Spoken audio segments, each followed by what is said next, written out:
Years ago, I bought these pair of shoes. I bought a pair of shoes. They were a pair of Nikes. They were canvas. They were teal.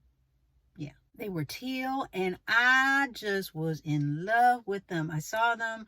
I think they were on sale or whatever. And I tried them on and they were just a little snug. But I bought them anyway because that's how much I really like them. So I got them home. I'm trying them on again. They're still tight. They haven't gotten any looser. And do you know that I wore those shoes even though they were too small? Even though I got my normal size, but I guess Nikes, they fit a little small. I now know this. But I bought those shoes and I wore those shoes even though they didn't fit. They didn't fit my feet well. And so, when you wear tight shoes, I know a lot of women can relate. If you wear something tight or they're just not comfortable, you walk kind of different. So I was walking, to accommodate the pain that was going on in my feet. But I wore those shoes anyway. I wore those shoes even though they were not the right fit for me and they hurt my feet. And eventually I got used to the pain. I just got used to the discomfort of wearing those shoes and I just continued to wear them.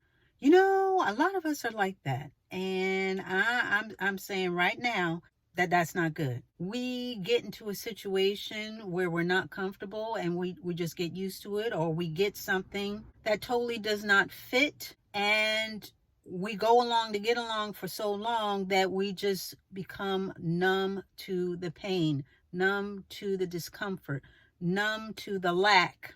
You can be in a bad situation for so long, or a bad state, that you don't even recognize it as being bad anymore. You have lost your perspective on things and now bad becomes normal. You get used to it. You get used to it and you accept it for what it is.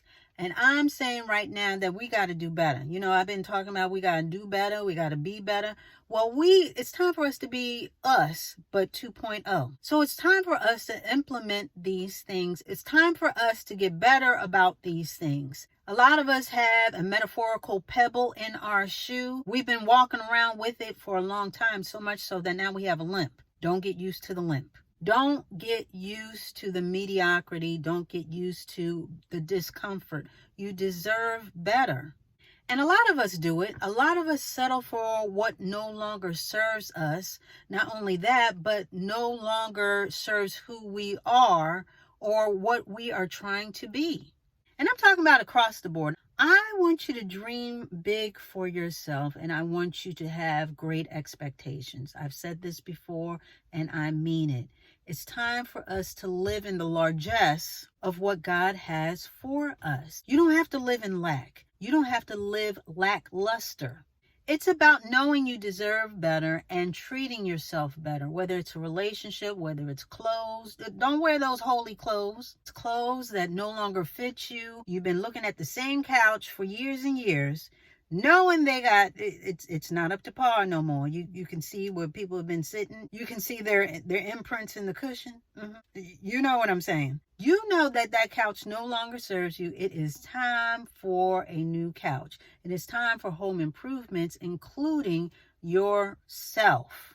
And it's not about money. It's about treating yourself better. Valentine's Day is right around the corner. So a lot of us are going to be talking about love and amour and l'amour. And a lot of people are going to be booed up. And, even if you're by yourself, you may hang out with your friends, and have a Valentine's Day amongst your friends. But don't leave yourself out of the equation. It's time to love on yourself as well and do better. It's about living in the abundance, even if that abundance is not abundantly clear right at this moment. But just know that you can have better. You can do better. You're allowed to want more for yourself. I had a car. My very first car was a green Honda. Loved the car. Went all over zigzagged all over the United States. It got hit on the side. The mirror got knocked off. Somebody drunk drove past and didn't even care and didn't leave a note, honey. And that was pretty much it. So I woke up one morning and the side mirror was hanging by its cords, because it was an automatic mirror, so the cords and the wires, so it was just hanging off. So what I did was, as a temporary fix, I taped it up until I was going to take it to a body shop and get it fixed. Got a couple of estimates, but then I just kept moving on, meaning I left that tape up there, was holding it up. I said, okay, well, it's holding it up.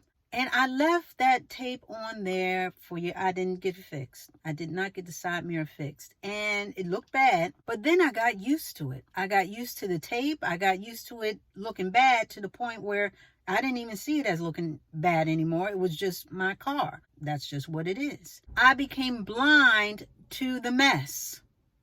Again, a lot of us do the very same thing. We see chaos going on around us. We see things that shouldn't be. We let things go to disarray and don't address it to the point where we become blind to the mess. And I'm telling you right now, don't do it. You need to address whatever is going on in your life.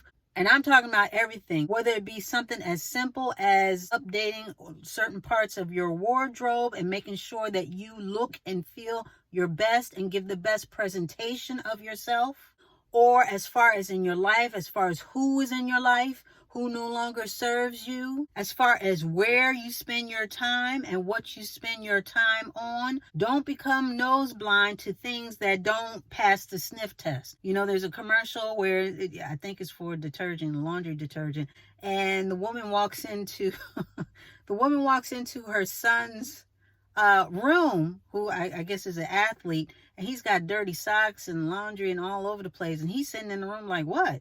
And meanwhile, as soon as she gets into the room, it hits her, the smell of the room. And that's a perfect example of becoming nose blind. That's the term. So with us in our lives, it's time for us to become acutely aware of what no longer serves us and how we can better serve ourselves as far as living the best life we can possibly live. This is the time to improve our lives. This is the time to really take an assessment and really build upon what we've done so far and then take it even further.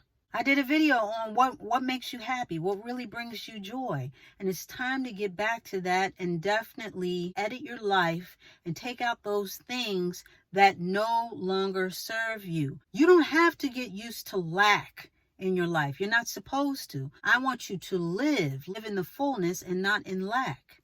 A lot of people, when you talk to them, they don't feel like they deserve more or they don't deserve better. A lot of us settle for things, and so much so and for so long that we become, again, we don't even notice it anymore. A lot of it goes back to self-esteem or the lack thereof. It really does. It's time to break out of that. And I would challenge, why not? Why wouldn't you deserve more? Why wouldn't you want to do better? Why don't you think you deserve better? Deserve to have the best, have better, eat better, wear better, live better overall. I need you to recognize and pinpoint these things that are shortcomings in your life. Self-esteem is a big part of the compass as far as navigation through life. It can determine a lot of things and who you meet and how you deal with people and what steps you take. Self-esteem is so important. So it's time to get our self-esteem up. It's time to really rebuild what we're made of inside, how we really feel about ourselves, how we really regard ourselves and love on ourselves as the beautiful beings that we are. And I mean that. Low self-esteem can really sneak up on you. Some people aren't aware, but when you hear them talk, you instantly know they have low self-esteem. It's one thing to self-deprecate, let everybody in on the joke, including yourself. It's another thing to verbally flog yourself and downplay yourself and make yourself small when you should be crediting yourself, when you should be standing in your truth of your awesomeness. But a lot of people, they cannot accept their own greatness. They cannot accept the fact that they are valuable. A lot of people don't see themselves in that light, and therefore the way that they act and what they accept reflects how they're really feeling on the inside, how they really feel about themselves. It can be everything from their environment to the way they walk, the talk, what they wear, what they don't wear, how they do their hair, as far as the self-sabotage and the self-loathing. But I'm here to tell you, don't believe that lie. Don't believe that lie that you are deserving of less than, because you are deserving, period. You deserve the best of the best, and it's time to acknowledge the lack in your life, and it's time to get rid of all those things from the rooter to the tutor, from the top to the bottom, that no longer serve you, that no longer represent who you are. Don't give up on yourself. A lot of people settle and become blind to a lot of their situations also because they've given up. They've given up hope for something better. They've given up as far as even trying to do better or have better. Or nobody's going to see it anyway, so who cares? You should care enough to get the very best. You don't have to spend a whole lot of money. You don't have to be Rockefeller to get the very best. What I'm saying is that you need to treat yourself like you love you. You got to love on you first. And in doing that, don't allow that pebble in your shoe. Don't allow discomfort to become comfortable. Don't allow lack to be normal. I'm telling you now, don't do it. Don't give up. You're worth it. You're worth the fight. You're worth the battle. You are worth the effort. And it's time to live your best life. Do not get used to the limp. Get that pebble out of your shoe. Recognize what is working for you and what is not working for you. And let's start living in the fullness. Let's start living our very best life, because you do deserve it. You deserve the best. And with that, we are going to put a button on it.